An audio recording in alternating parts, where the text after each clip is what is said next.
En tant que fan de foot, on a vécu une soirée exceptionnelle. Entre la victoire de l'OL à Porto et la remontada historique du Real Madrid face au PSG, les éliminant en 8e de finale de Ligue des Champions, cet enchaînement-là était absolument magique. Le petit match à 18h45, la Porto-Lyon, et le petit match à 21h, Real PSG. En tant que fan de foot, on a vécu une soirée magique. En tant que supporter de l'OL d'ailleurs, parce que l'OL gagne à Porto, tu prends une belle option sur la qualification en quart de finale, et ensuite, bah voilà, Benzema qui met un triplé au Paris Saint-Germain, qui élimine limite à lui tout seul le Paris Saint-Germain. Karim Benzema, formé à l'Olympique Lyonnais, on le répétera jamais assez. Bon, je pense que ça s'entend, mais je suis complètement malade, gros rhume, angine, bref, tout ce qui va pas. Du coup, s'il y a des moments où je parle un peu mal, s'il y a des moments où j'articule pas forcément correctement, bah je suis désolé, c'est juste parce que je suis complètement malade et c'est assez difficile pour moi d'ailleurs. Limite d'être là, assis sur mon siège, mais je vous avais promis d'être là pour ce débrief du match Porto face à l'OL, surtout que l'OL m'a fait extrêmement plaisir ce soir. Et ce match était vraiment très beau à regarder. Ça fait très longtemps que j'ai pas vu un aussi beau match de l'OL. Et c'est là où on voit que, on peut dire ce qu'on veut, mais il y a quand même un OL en Ligue 1 et il y a un OL en Coupe d'Europe. Et l'OL en Coupe d'Europe déçoit quand même très rarement. Comme je le disais, tu gagnes 1-0 à Porto, donc tu prends une belle option sur la qualification en quart de finale. Porto qui est l'une des meilleures équipes actuellement en Ligue Europa, donc si déjà tu arrives à les éliminer, tu peux faire peur aux autres équipes. Et quand on voit la prestation de nos joueurs, on ne peut qu'en être fier. Quand on voit ce double pivot qui marche à merveille entre Maxence Cacré et Tanguy Ndombele, voilà. Qu'est-ce que vous voulez que je dise ? Qu'est-ce que vous voulez dire de plus ? Ce double pivot là, cette alchimie qu'il y a entre les deux, elle est exceptionnelle. Et Maxence Cacré, Ndombele au milieu de terrain, j'ai pas peur de le dire, c'est l'un des meilleurs milieux d'Europa League. Avoir été chercher Tanguy Ndombele a été un coup de maître de la part de l'OL parce que Maxence Cacré et Tanguy Ndombele s'entendent tellement bien sur le terrain, ils se complètent tellement bien.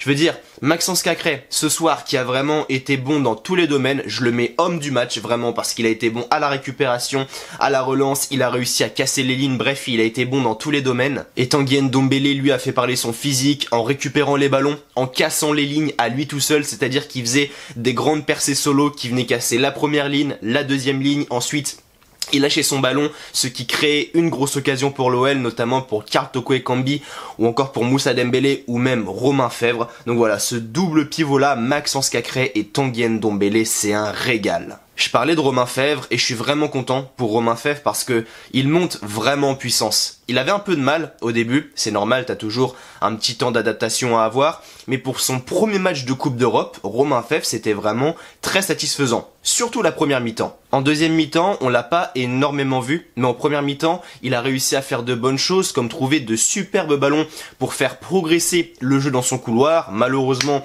Léo Dubois derrière ne suivait pas. Léo Dubois a été bon ce soir sur les phases défensives, notamment à la couverture, mais sur les phases offensives, comme d'habitude, bah... du Léo Dubois, quoi. Donc je suis vraiment content pour Romain Fèvre parce qu'il a réalisé une très grande première période.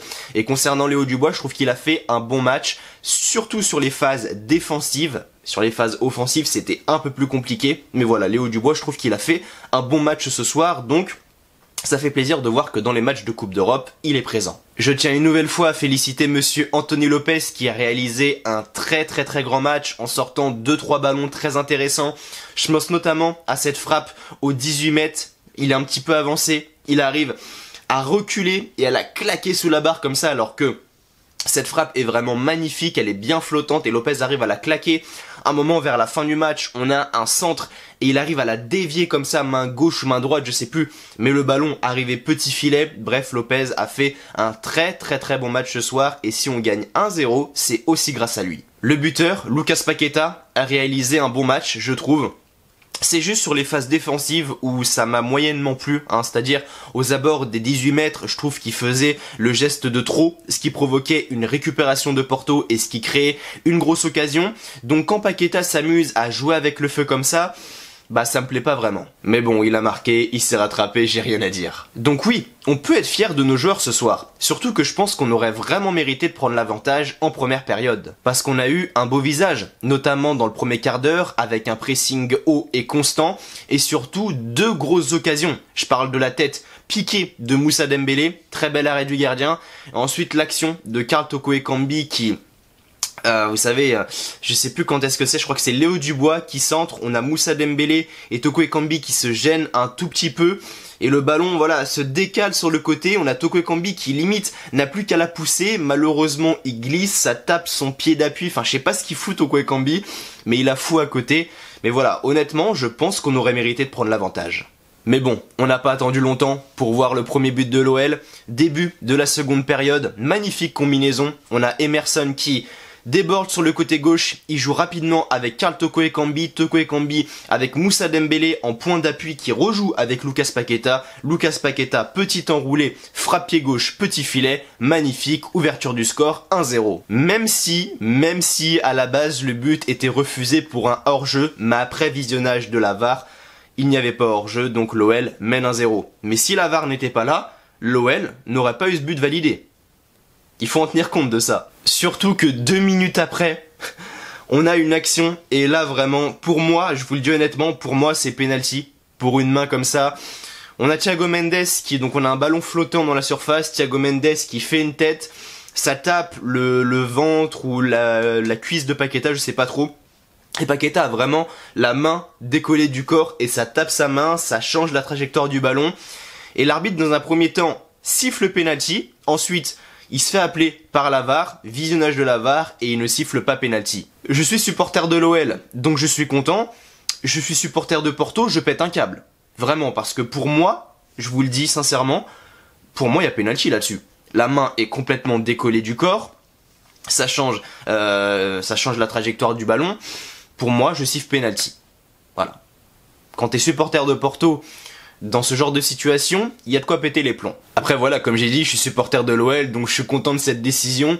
Et je suis d'autant plus content de cette décision quand j'ai vu ce qui s'est passé après cette action. C'est-à-dire que l'OL a eu du mal après, vraiment. J'ai vu beaucoup de fatigue sur la tête des joueurs, ce qui est compréhensible, hein, entre le voyage, la pelouse qui avait l'air vraiment catastrophique parce que...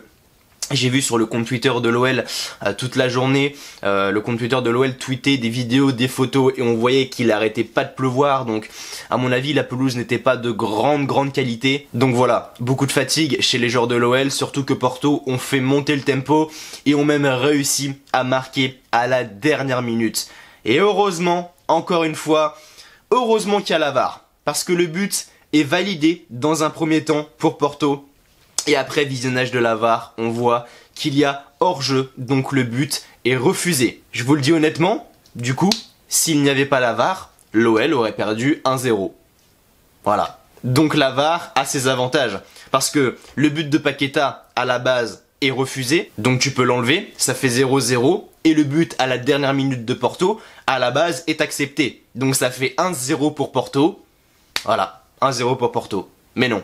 Avec le visionnage de la VAR, ça fait 1-0 pour l'OL et ça fait plaisir. Bref, je suis vraiment content parce que j'ai vu un très beau football et j'ai pris beaucoup de plaisir à regarder ce match. L'OL m'a fait extrêmement plaisir et surtout, l'OL prend une belle option sur la qualification avant le match retour au Groupama Stadium jeudi prochain, donc ça va arriver vraiment très vite. Maintenant, il ne faut pas oublier, il y a la Ligue 1 et on se retrouve du coup pour le match, le débrief du coup de Lyon face à Rennes qui sera dimanche à 17h si je dis pas de conneries.